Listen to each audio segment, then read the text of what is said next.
Hello दोस्तों, आपका स्वागत है बीएमजी क्लासेज में। मैं विश्वनाथ गिरी आज आपको बताने वाला हूं क्लास 10th मैथ प्रश्नावली 3.2 को लगाने के लिए जो महत्वपूर्ण सूत्र है, जिसके बिना हम प्रश्नावली 3.2 नहीं लगा सकते हैं, आज उसको हम बताएंगे।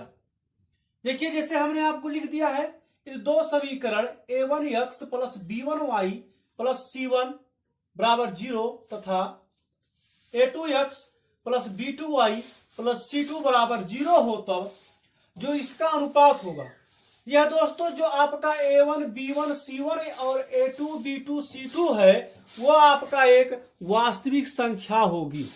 ठीक है दोस्तों, इसी प्रकार जो आपके दो समीकरण दिया है, इस पूरे प्रश्नावली में आपके दो समीकरण बनेंगे प्रश्नावली 3.2 लगाने के लिए।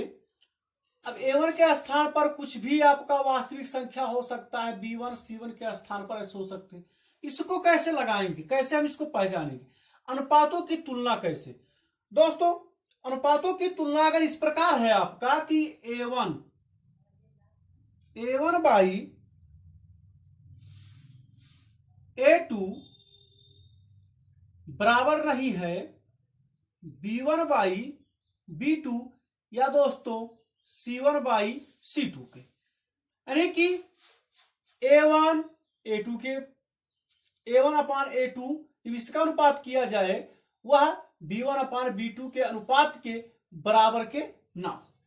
उसी प्रकार c1 बाई c2 के। तो दोस्तों, इसमें हम सिर्फ दो ही लिखते हैं, a1 upon a2 is not equal to b1 by b2। अब आपको बता दें कि इसका ग्राफीय निरूपण कैसा होता है। अगर इस प्रकार होता, दो समीकरण से हमें इस प्रकार मिलता है कि दोनों समीकरण में से a1 बाई a2 और b1 बाई b2 का अनुपात बराबर ना हो, तो इसका जो ग्राफीय निरूपण निकलता है, ग्राफ में जो चित्र बनता है, वह जो है एक प्रतिच्छेद करती हुई रेखाएं होती है। प्रतिच्छेद करती हुई रेखाएं, करती हुई रेखाएं। अब दोस्तों, प्रतिच्छेद करती हुई रेखाएं हम आपको बता दें, जैसे ये आपका ग्राफ है, ये मान लीजिए ये आपका ग्राफ बना दिए हम, ये ऐसे। अब कोई रेखा ऐसे मान लीजिए हल किए, ग्राफ पे मान रखे, तो एक रेखा ऐसे आ गया और एक रेखा मान लीजिए ऐसे चला गया। तो ये जो यहां पर कट रहा है, तो दो रेखाएं जब ऐसे आपका ये प्रच्छेद कर रही हैं, तो उसमें जब इस प्रकार का आपका मान आएगा a1 by a2 is not equal to b1 by b2, तो वह प्रच्छेद करती हुई रेखाएं होंगी। अब दोस्तों, जो इसका उत्तर आएगा, बीजगणितीय निरूपण जो होगा, बीजगणित में जब इसको हल करेंगे तो केवल इसका एक हल होगा, केवल एक हल। ठीक है दोस्तों, केवल एक हल होगा, यानी इसको हम बोलते हैं अद्वितीय हल। अद्वितीय। ठीक है दोस्तों, ये हो गया आपका।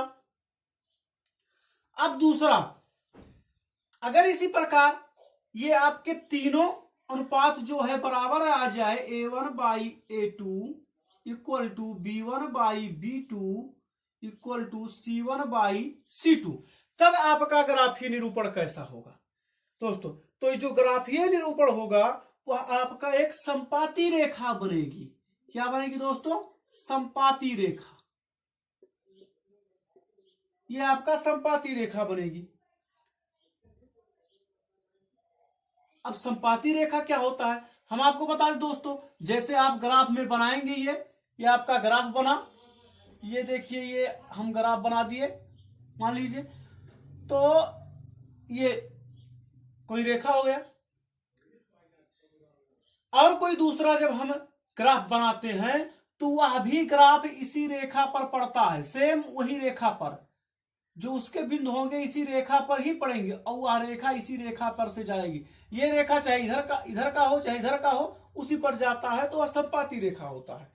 तो इसके जो उत्तर होते हैं दोस्तों, इसको हम कह सकते हैं अपरिमित रूप से अनेक हल होते हैं इसके, मतलब इसके कई उत्तर हो सकते हैं, ठीक है।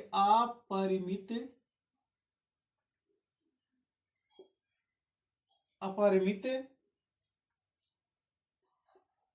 रूप से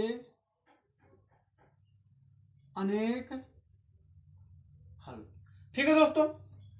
अब ये तो बराबर नहीं है, ये तीनों बराबर है। अगर इस प्रकार आपके सामने आ जाता है कि ये a1 बाई a2 बराबर हो b1 बाई b2 के, और ये बराबर ना हो c1 बाई c2 के, तब आप क्या करेंगे? तो जो ये आपकी रेखाएं बनती हैं ये बनेंगी समांतर रेखा, ठीक है दोस्तों। ये जो बनेगी आपकी क्या बनेगी? समांतर रेखाएं बन जाएंगी। और जो समांतर रेखाएं होती है तो इसका क्या उत्तर आता है? यह आता है कोई हल नहीं। तो दोस्तों ग्राफ इसका जब बीजगणितीय निरूपण करेंगे तो इसका हमें कोई उत्तर नहीं प्राप्त होता है। तो ठीक है दोस्तों, तो कोई हल नहीं। अभी एक महत्वपूर्ण बात यह है, अब जैसे समांतर के लिए मान लीजिए एक रेखा ये बना है आपका, और समांतर तो आप जानते ही होंगे, ये एक रेखा ऐसे बन गया, यानी एक दूसरे को कहीं पर छेद ना करे, एक दूसरे के ऊपर से ना जाए, तो ये आपका समांतर रेखा हो जाएगा। दोस्तों प्रश्नावली 3.2 में ही आपके कुछ चीजें और हैं, जिसको जो ये माने आता है हमारा, जब केवल एक हल होता है तो उसको हम एक और संगत भी बोलते हैं, ठीक है दोस्तों। वही प्रक्रिया लगाएंगे, बशर्ते इसको संगत कह देंगे। और जब अपरिमित रूप से अनेक हल निकलता है तो इसको भी हम क्या बोलते हैं? संगत बोलते हैं। अब कोई हल नहीं निकलता है दोस्तों तो ये आपका असंगत होगा, ठीक है दोस्तों। तो ये जो मान होगा आपका असंगत हो जाएगा। तो दोस्तों आपको अगला ये 3.2 अभ्यास लगाने के लिए ये बहुत ही महत्वपूर्ण बातें हैं। अगर दोस्तों आप इसको नहीं जानते हैं कि जब आपका कोई बराबर ना हो, कोई अनुपात, दो समीकरण का कोई अनुपात बराबर ना हो, तो वह ग्राफ निरूपण कैसा होता है, उसका कौन सा हल निकलेगा, तीनों बराबर हो तो कौन सी ग्राफी निरूपण होगा, जब तक ये आपको पता नहीं होगा दोस्तों, जब तक आप प्रश्नावली 3.2 का सवाल आप हल नहीं कर पाएंगे, ठीक है दोस्तों। तो इस वीडियो में हमने आपको ये पूरा प्रोसेस समझा दिया है। अगर दोस्तों आपको ये समझ में आया है तो कमेंट बॉक्स में लिखकर जरूर बताएं, और वीडियो को लाइक करिए, और आपने अभी तक हमारे चैनल को सब्सक्राइब नहीं किया तो चैनल को सब्सक्राइब करिए। धन्यवाद।